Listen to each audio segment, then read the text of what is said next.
The NFL is the biggest sports league in America. In 2024, 124 million people watched the Super Bowl, and the league earned over $20 billion in revenue that season. So naturally, over the years there have been several attempts to siphon away that interest by starting a new league, competing directly with the NFL.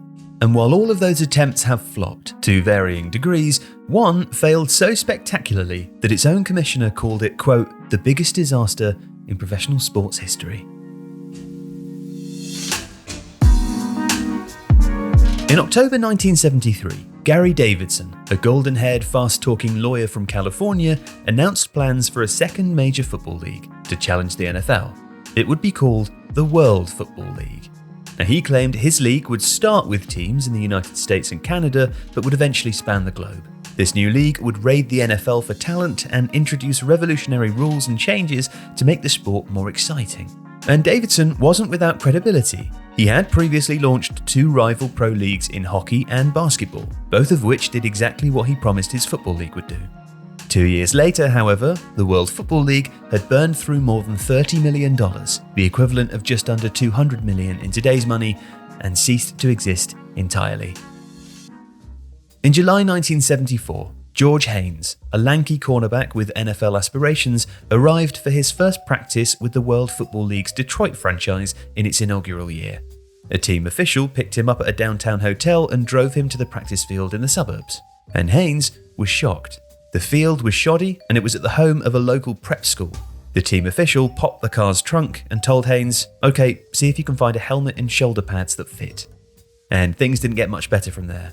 The Detroit Wheels lost their first 10 games of the season and in late September filed for bankruptcy.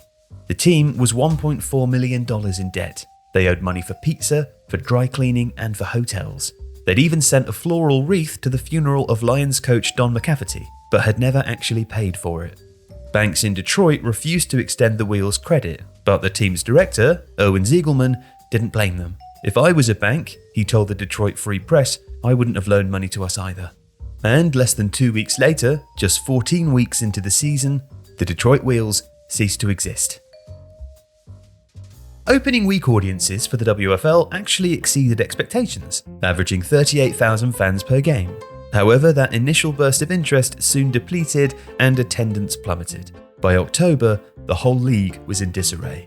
In the span of a few weeks that fall, the struggling Houston Texans relocated to Shreveport, Louisiana, the New York Stars moved to Charlotte, and 2 franchises folded, all because of issues with low attendance and bad finances. The league's Portland franchise was in such financial trouble that the IRS repossessed the team's uniforms and auctioned them off. The owner of the Jacksonville franchise had borrowed $27,000 from his own head coach, and then he fired him the next day. The Philadelphia franchise needed 8 flights, a broken-down bus, and some old-fashioned hitchhiking just to get home from a game in Portland. The managing general partner and the major stockholder of the Orlando franchise were suing and countersuing each other for millions of dollars.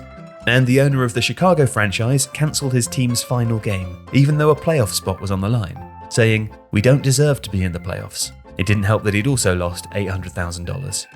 And back with George Haynes, after the Detroit Wheels folded, he joined another WFL team, the Birmingham Americans, based in Birmingham, Alabama. Soon after he joined, however, the Americans were booted from their headquarters, which was the office of a motel, for failing to pay their bills. They also hadn't paid a local sporting goods store for their equipment. The IRS claimed the team owned $237,000, not to mention what they owed the state, the county, and the city. At one point, Haynes and his teammates even walked off the practice field in protest. They hadn't been paid for months. The Americans made the playoffs, and eventually the championship game, called the World Bowl. When they won the World Football League's first and only championship, Birmingham players celebrated in the locker room with champagne, and with sheriff's deputies who were there to repossess the team's uniforms, helmets, and shoes. Less than a year later, after a failed restart and yet more chaos, the World Football League died forever. But 50 years later, George Haynes still has his championship ring, although he's no idea how Birmingham paid for it.